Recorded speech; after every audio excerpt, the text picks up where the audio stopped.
Mode of administration, तरह के mode of administration दिए थे। The three ways, the first one of which all of you are using, that is called as traditional oral method. कोई दवा लेते हैं, prescribe करते हैं और पेशेंट को कह देते हैं इसे आप खा लीजिए। दूसरा मेथड बाय टच। यह मैंने एडवोकेट किया था कि किसी कॉम्पिटेंट पेशेंट में, किसी ऐसे पेशेंट में जहां पर मुंह से दवा देने की स्थिति ना आ रही हो, अगर हम उस दवा को केवल टच कराते हैं तो भी दवा काम करेगी। Third method is called as by olfaction. हम दवा की शीशी को नाक तक ले जाते हैं और पेशेंट इनहेल करता है, उसके वेपर के थ्रू एक ड्रग एनर्जी उस तक पहुंचती है। ये हैंडमेड के द्वारा 3 बताए हुए मेथड थे। चौथा method, the fourth method is called as transmission of homoeo drug energy from a distance और कॉल्ड एज साहनी इफेक्ट।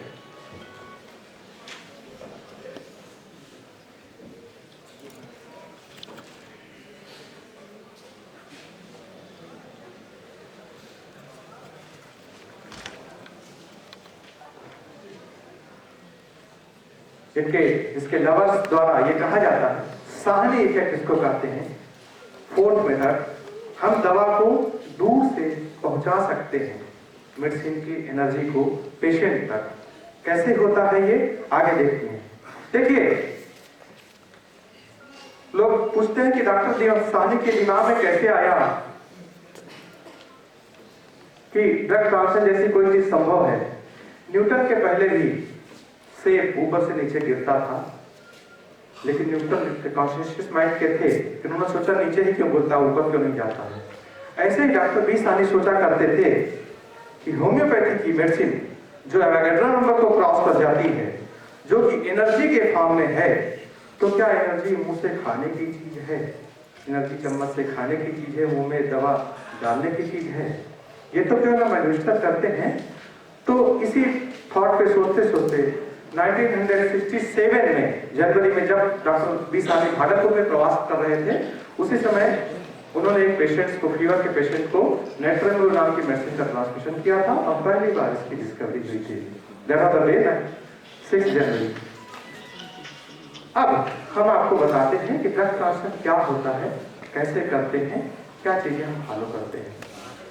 सबसे पहले हम पेशेंट को बता देते हैं कि हम आपको दवा देने या खिलाने नहीं जा रहे हैं, हम एक नए मेथड से आपका ट्रीटमेंट करने जा रहे हैं कि जिसको ड्रग ट्रांसफर करते हैं। उसके बाद केस हिस्ट्री लेते हैं और केस हिस्ट्री हम कलेक्ट करते हैं हैनिमैनियन वे में, मोस्ट क्लासिकल वे में, जैसे सारे क्लासिकल होम्योपैथ्स करते हैं। देन एक प्रॉपर रूब्रिक का सिलेक्शन करते हैं, एनालिसिस ऑफ सिम्टम्स करते हैं, इवैल्यूएशन करते हैं और एक पर्टिकुलर मेडिसिन पे अराइव हो जाते हैं। चाहे उसमें कंप्यूटर सॉफ्टवेयर लें, चाहे जैसे करें आप। यहाँ तक हम आपसे सिमिलर हैं, जो लोग ओरल का मेथड कर रहे हैं, यहाँ तक हम आपसे सिमिलर हैं। बस यहीं पे हम चेंज आ जाते हैं कि हमारे पास एक दवा का चुनाव हो गया, अब उस दवा को मुझे ट्रांसमिट करना है। कैसे करेंगे? ए स्ट्रैंड ऑफ हेयर, पेशेंट के सर से एक बाल प्लग कर लेते हैं या कट कर लेते हैं। उसके बाद एक वॉयल लेते हैं 5 ml की, उसमें जैसा आपकी फोटो में दिख रहा है 9/10 एक बॉटल में देते हैं और उसमें जो सिलेक्टेड मेडिसिन है उसकी 1-2 गोली डाल देते हैं और उसके बाद उसको 10 टाइम्स जर्क दे देते हैं। जब 10 टाइम्स जर्क दे देते हैं तो इसको कहा जाता है ट्रांसमिशन सेट। अब ये रेडी है पेशेंट का बाल लगाने के लिए। एक पेशेंट का बाल लेते हैं और उसमें लगा देते हैं। जैसे ही हम बाल लगाएंगे उस पेशेंट का ट्रीटमेंट चालू हो जाता है। अब आगे चलते हैं। ये तो हमने लगा दिया बाल पेशेंट का। पेशेंट का बाल लगा दिया तो क्या हुआ? जब पेशेंट का बाल शीशी में लगा हुआ है, जब it is called transmission is on. जब किसी कारणवश हम पेशेंट का बाल निकाल देते हैं, then it is called transmission is of. फिर आगे हम पेशेंट को फॉलोअप, जैसे कि आप अपनी क्लिनिक में सभी पेशेंट्स को बुलाते हैं फॉलोअप के लिए, उसी तरह से हम अपने पेशेंट को 15 दिन, 1 महीने, जिस तरह से आपको मेडिसिन का एक्शन लगे या जैसे पेशेंट की सुविधा अनुसार आप उसको फॉलोअप के लिए नोट करते हैं। फॉलोअप में हमको होम्यो होम्योपैथिक ऑब्जर्वेशन करना है।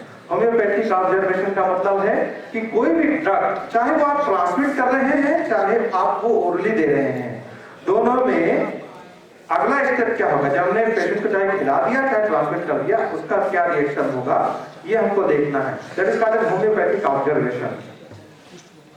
This is the real transfer set of my clinic. These are the different names of the different medicine. अब जब ट्रांसफर चालू हो गया तो हम फॉलोअप में क्या देखते हैं, अगर पेशेंट के सिम्टम्स में कोई चेंज नहीं आता है तो हम थोड़ा वेट करते हैं और 10 टाइम्स ट्रांसफर के सेट को जर्क दे देते हैं। जैसा कि आप जानते हो, अगर ऑर्गेनिक के 6 सेक्शन लोग पढ़े होंगे तो हैनीमैन ने प्लसिंग मेथड की बात की थी। हम मेडिसिन को इंक्रीज कर सकते हैं पावर को, जब वो लिक्विड पोटेंशियल इस्तेमाल कर रहे थे तो प्लसिंग मेथड कहते हैं। 10 टाइम्स जब जर्क देंगे तो एक क्विक इंक्रीज पावर हो जाती है और हम उसको वेट करते हैं। अगर पॉजिटिव चेंज आ रहा है पेशेंट में तो हम उसमें कोई चेंज नहीं करते हैं। इन केस ऑफ एग्रीवेशन आइदर कभी कभी ऐसा भी होता है, होम्योपैथिक हमने कोई मेडिसिन ट्रांसमिट की, उसका एग्रीवेशन हो गया तो उस हेयर को हम डिटेच करके वेट करते हैं कि उसके वाइटल फोर्स के द्वारा चीजें सेटल हो जाए, या कोई नई मेडिसिन का सिलेक्शन करते हैं एंटीडोट की तरह। एडवर्स रिएक्शन, अगर एडवर्स रिएक्शन हो गया तो ट्रांसफर को पुट ऑफ कर देते हैं। पुट ऑफ का मतलब हो गया कि बाल को निकाल दिया गया और उसको वॉश करके बाल को सेफ रख दिया। When need of the change of medicine is felt either due to the wrong selection of the medicine or the use of complementary inimical type of medicine, तो उस बाल को निकाल के धुल के दूसरी दवा जो उस समय के हमारे सिम्टम्स के अनुसार आती है उसमें लगा दिया जाता है। Medicine used for the transplant is selected from the general pool of homeopathic medicine from the 15 millismol scale. अक्सर जब मैं ड्रग ट्रांसफर की बात करता हूं तो लोग मुझसे पूछते हैं कि क्यों 50 मिलीस्मल इस्तेमाल करें, क्यों ना सेंटीमिलीस्मल या डेसिमल इस्तेमाल करें, क्योंकि बिहार में तो आप लोग का ट्रेंड है, बहुत सारे होम्योपैथ 50 मिलीस्मल या LM स्केल का इस्तेमाल करते हैं। यूपी में अभी या अदर स्टेट्स में अगर हम देखते हैं तो LM स्केल को इस्तेमाल करने वाले बहुत कम लोग हैं। और आपका जानकारी के लिए मैं बता दूं कि हैनीमैन ने अपने लेटर रियल लाइफ में डेसिमल और सेंटीसिमल स्केल के बजाय सलाह दी थी कि आप 15 डेसिमल इस्तेमाल करें। जो पूरी इंडियन होम्योपैथी या जो पूरी वर्ल्ड की होम्योपैथी, जो my for patient, the distance is no bar for the patient either in the first or subsequent consultation. दूसरा फायदा, अब हम लोग बात करते हैं कि जब हम सेटिस्फाइड हैं कि ड्रग सेंटीसिमल और डेसिमल स्केल से, तो ड्रग ट्रांसफर की बात क्यों करें। होम्योपैथ वैसे ही अपने प्रैक्टिस में बहुत ज्यादा रिस्क नहीं लेते हैं। रिस्क लेने का ये मतलब, जो हैनीमैन ने एडवाइस किया कि आप LM स्केल इस्तेमाल करिए, उस पर ही नहीं पहुंच पाए होम्योपैथ, तो डेसिमल और ये LM और ये ड्रग ट्रांसफर तो बहुत ऊपर की और बहुत आगे की बात है। दूसरा फायदा, पहला फायदा कि दुनिया में किसी कोने में रहेगा पेशेंट, हम उसको लाभ दे सकते हैं। दूसरा फायदा, in case of aggravation simply detaching the hair will check the effect. This is our observation, this is our observation in the different cases. Suppose किसी भी पैथी की कोई दवा है, होम्योपैथी, एलोपैथी, आयुर्वेदा, कोई भी दवा एक बार आपने मुंह में डाल दी, इंजेक्शन लगा दिया, अगर उसका साइड इफेक्ट हो रहा है आप उसको वापस नहीं निकाल सकते। आपके पास केवल उपाय होता है उसको एंटीडोट करना। Either it is homoeopathic medicine, if it is going to perform a wrong effect, you can't extract that medicine from person's body. Here we have benefit that in case of aggravation, simply detaching the hair, we can check the aggravation instantaneously. These are our observation in the different cases. It is a continuous process. अब हम बात करते हैं कि क्या फायदा है drug transfer के बारे में। कंटिन्यूअस प्रोसेस, देखिए हम लोग जब इस्तेमाल करते हैं 30, 200 या 1 पोटेंसी, अधिकतर लोग ब्लाइंड ट्रैक फॉलो करते हैं। क्या करते हैं, 6 की पोटेंसी को डेली देना है, 30 की पोटेंसी को डेली देना है, 200 की पोटेंसी को 1 हफ्ते या 15 दिन में देना, 1 की पोटेंसी को 1 महीने पे देना, CM की पोटेंसी को 2 महीने 3 महीने पे देना। बट नोबडी नोज एग्जैक्टली कि थर्टी की पोटेंशियल जो हमने दिया वो 24 घंटे, 8 घंटे, 12 घंटे, 15 घंटा, 16 घंटे कब वो एक्शन खत्म कर देगी। ये तो हम एक ब्लाइंड ट्रैक फॉलो करते जा रहे हैं, हम जानते नहीं हैं कि कितनी देर के बाद उसका एक्शन खत्म हो रहा है। वो तो हम अपना एक शेड्यूल बना लिए कि हाँ ठीक है, हम एक हफ्ते के बाद एक 200 की पोटेंशियल लगा देंगे। ड्रग ट्रांसफर में ये फायदा है, it is a continuous process. जब तक पेशेंट का बाल उस पर्टिकुलर मेडिसिन में लगा हुआ है तब तक ट्रांसफर चला करता है। It is a continuous process. This is the another benefit of this drug transfer. Homeopathy के बारे में कहा जाता है कि होम्योपैथी बड़ी स्लो काम करती है, कछुए की तरह से काम करती है। तो देखिए कछुए को हमने नीचे पहिया लगाया कैसे, LM स्केल की, और ड्रग ट्रांसफर के जैसे हमने उस पर रॉकेट लगा दिया।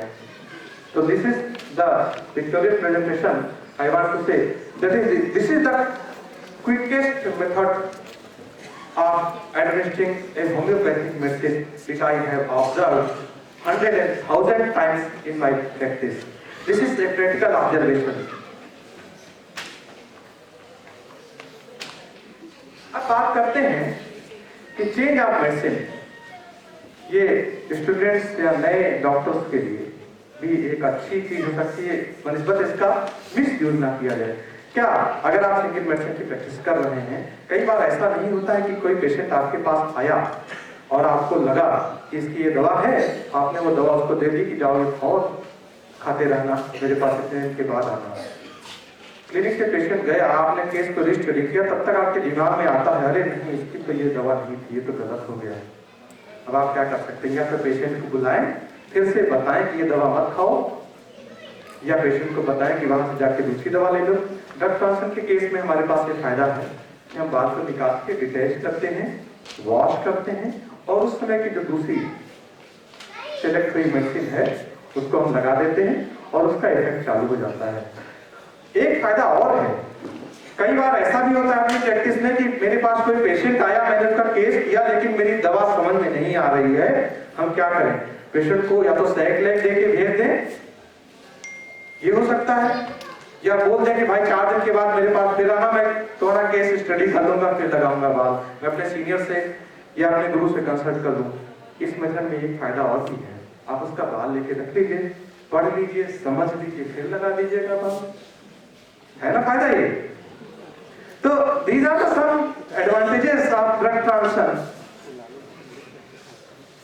ड्रग ट्रांसफर के केस में ये भी फायदा है कि हम जो कुछ भी चेंज करना रहता है, फोन, ईमेल, व्हाट्सएप, वाइबर, सभी तरह से पेशेंट हमको रिपोर्ट करते हैं और हम यहीं से देख के जैसी जरूरत पड़ती है पेशेंट के बारे में उसका डिसीजन लिया करते हैं।